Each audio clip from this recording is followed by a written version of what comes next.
We are all storytellers. No matter if we're recalling a favorite family vacation, telling a best friend a secret, or even writing an essay, there's an inherent story in everything we do. And today I'd like to teach you one of my favorite stories and how to write it, and that's the beginning screenplay.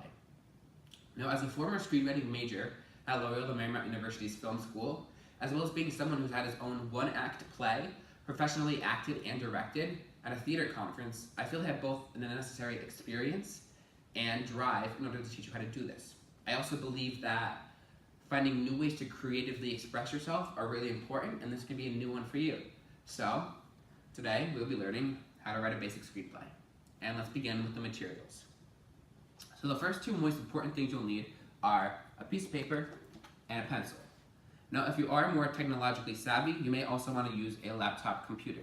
And if you do choose to do that, I recommend either buying the final draft application or using Celtex, which is a free online way to format your screenplay. And one last thing I do recommend picking up is the Screenwriter's Bible. Now, this is a manual by David Trottier, and it has all the necessary tools and information you need to help you write your own beginning screenplay. So, now that we've gathered the necessary materials, let's begin with the first step, which is brainstorming. When you're brainstorming, I recommend doing this on the piece of paper and the pencil so you can freely write whatever comes to mind. Now, when you choose a topic for your screenplay, you want it to be either something you care about, something you're knowledgeable about, something that has a strong theme or message that's important to you, or whatever comes to mind. So feel free to start asking questions or just writing whatever you feel on the piece of paper until something intrigues you. Now, some of these questions could be, what would happen if? How come? Why does? Anything that explains something or you want to write about. An example of a question that could spark a screenplay is, what would happen if the devil had a son? Now, once you have a question, you're also going to want to get a logline.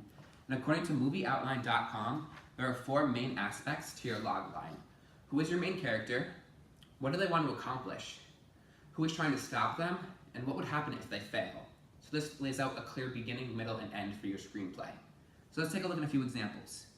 The first one, a legal secretary, after being fired and getting dumped by her boyfriend, receives a chain letter, then sends it to the people who wronged her, only to find them dead the next morning. Now, this next logline is one for my actual screenplay that I've written, which you will see at the end of this presentation. As an aspiring astrophysicist prepares to blast off for the rest of her life, she collides head-on with the reality of leaving behind the happiness and security provided her inseparable best friend. So, now that you have an example of your own logline and you have your idea written down on paper, we're going to begin outlining. Now, the first step of outlining is using your story arc. Now, according to David Trottier's Screenwriting Bible, you've got 7 main steps to your point of story, which are going to cover your beginning, your middle, and your end. Your first is your backstory, which is going to be where your character comes from and the setting at the beginning of the story, where everything is kind of calm. You then have your catalyst. Your catalyst is going to catapult your character into the situation of the main story. Next comes a big event, which is the end of Act 1, something that finally puts the character on their adventure, on their quest, or whatever they're trying to accomplish. As you move into Act 2, you're going to have the midpoint, which is where you have a deep motivation from the character. They're going to go through some stuff, they're going to realize some stuff. And then you have a crisis. This is where your character is going to hit their low point, where they think they might have achieved what they want, but they really don't. That sums up the end of Act 2.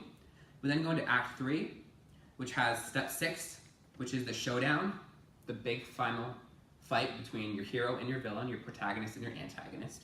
And then you have your realization, which is where your character comes to a realization of what they've learned. They finally either get or don't get what they want, and the story comes to an end.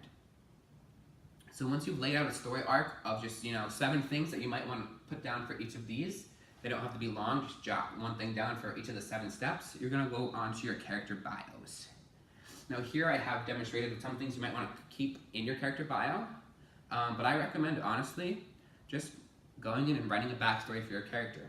What's their name, what they look like, where they come from, anything that comes to mind about your character, what drives them, and using this to mold your character. Now make sure your character has flaws, don't make them perfect, and make them relatable. So once you have your main character written out, a supporting character written out, and your antagonist character, a bio for each of those, you're going to want to go into your actual writing of the script. So, So now that we finished brainstorming, we're going to actually go into the writing process. So either grab your pencil and your piece of paper, or open up Final Draft or your CeltX online, and you'll see a blank page. The first thing you're going to want to start with is, in all caps, a fade in. So that signals the beginning of your screenplay. Hit enter.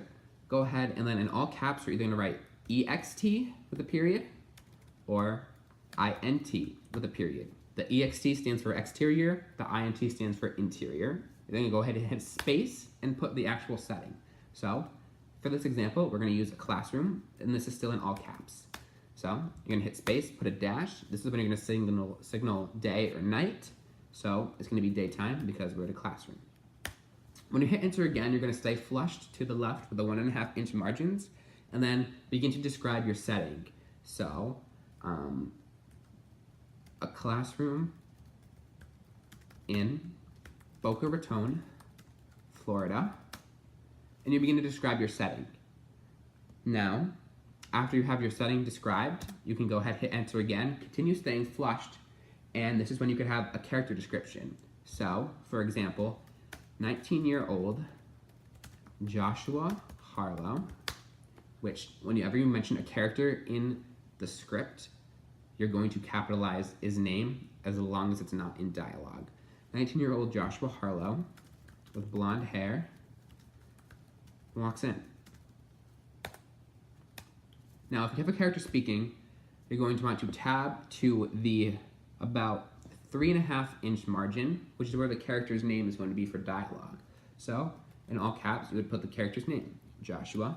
Then when you hit enter, it flushes back to the 2.5 inch margin. This is when you begin your dialogue.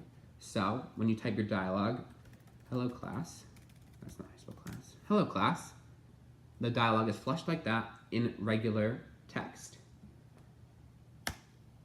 You then continue repeating this format with your flush being all the way to the 1.5 inch margins to describe your setting, and you continue your dialogue flushed 3.5 inches, like so. When you come to the end of your screenplay, you're going to end up going back to your fade out, and that's going to signal the end of your scene. So that is how you basically set up your screenplay, whether you be typing or writing. So now I'm going to show you an example of my finished screenplay and how it should look.